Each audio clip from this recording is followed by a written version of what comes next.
All right, this is going to be the first video I post on here because I feel like it. So yeah, but none of these videos are going to get edited or nothing because I'm too fucking busy with this thing. So start off with a little update of where we're at. I know it's probably a bad idea to start a YouTube channel this late into projects, but it's whatever. So far we got that shackle and this mount on, but this is actually the wrong mount. It needs to be this mount, so that's great, but you know, whatever.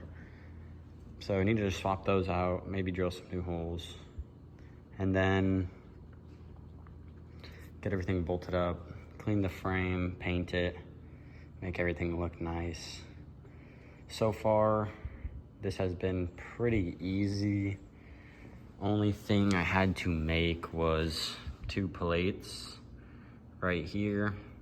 So I don't know if you could see the welds, but there's a plate on this. I wanted it to be a flat surface here, and there's also a plate on the bottom here. Can kind of see it there, but wanted both these surfaces to be flat and 90 degrees because of this bend right here.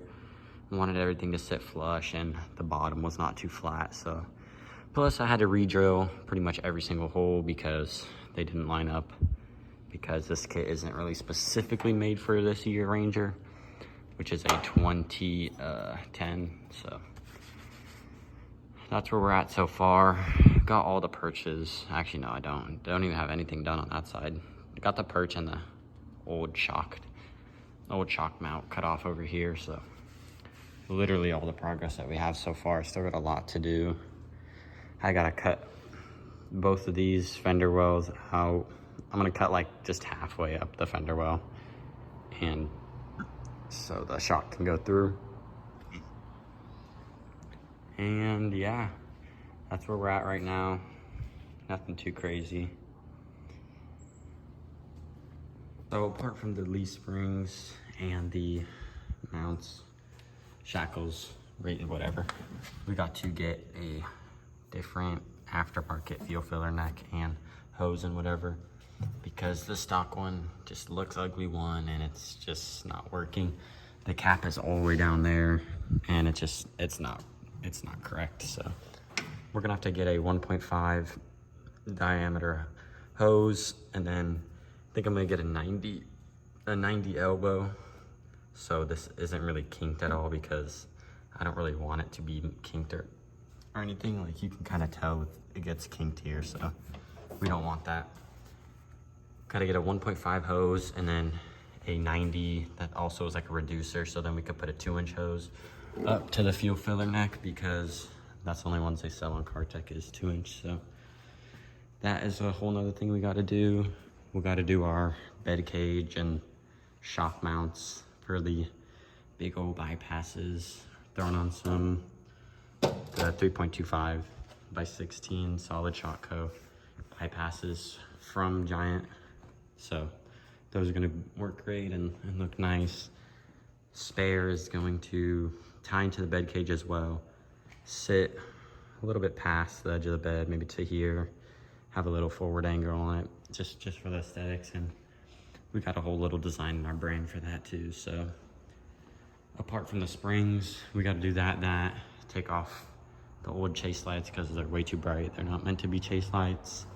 Working on a 3rd brake light in CAD right now, so that's just another little thing that we might be able to finish.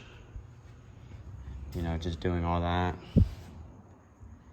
all the suspension in the rear, and then hopefully get into the interior and remake this, because this is all shitty and it looks bad. We don't want anything to look bad anymore, so we're gonna make a new center console that actually ties into right there. This was kind of just a temporary thing to have some storage while we rip in the desert for a little bit. Trying to plan to mount an iPad right here for Onyx Off-Road for my co-pilot to use, so I don't have to get lost in the desert. And yeah, front's still mint. Everything worked good on that night run we just did a few months ago. So yeah, everything held its ground and it performed really well with the triple bypass and the bump off the top. So pretty stoked about the front. We just got to dial in the rear, which we're working on, and then this thing will be ready to go. Forgot to mention on the passenger side, we were also gonna have to cut the exhaust right about, I'm just gonna cut it right after the muffler just to see how it sounds, because I do not want this thing to sound like a straight pipe Civic or anything of that sort. So I'm just gonna cut it there, see how it sounds. If I want it louder, maybe I'll cut off the muffler, maybe I'll get a new one, we'll see.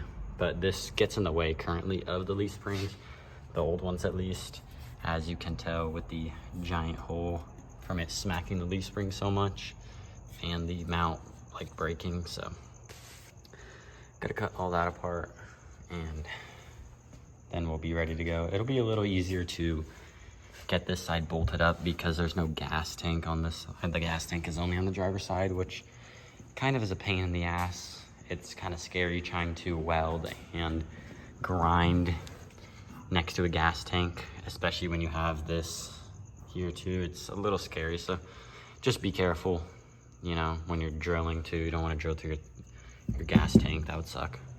So just be careful. Don't know if I said already, but gotta take these off because they're not proper chase lights, they're spotlights, so they just blind people. Working on the third brake light, got it in CAD, so we'll hopefully get that out too. Gotta finish all this by Halloween. Hopefully the week before Halloween we could finish all this and have the truck up and running so we could go out for the Halloween trip. But so far so good. This is gonna be the first video.